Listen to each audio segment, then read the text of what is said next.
আজ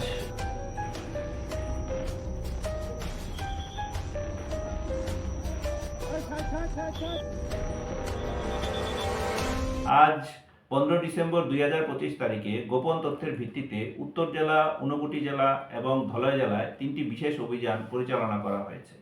এই অভিযানে উত্তর জেলায় টোটাল 44,000টি ইয়াবা ট্যাবলেট উদ্ধার হয়েছে এবং তার সাথে 3 জন মহিলাকে আটক করা হয়েছে।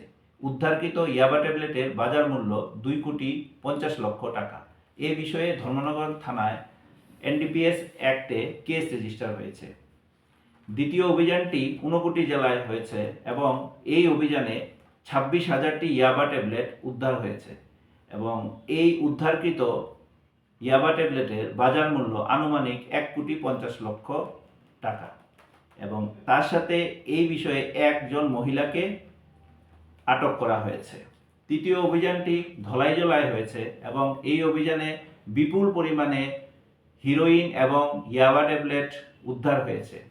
সিজার প্রসেস এখনও চলছে এবং এই অভিযানে টোটাল 5 জন লোককে আটক করা হয়েছে।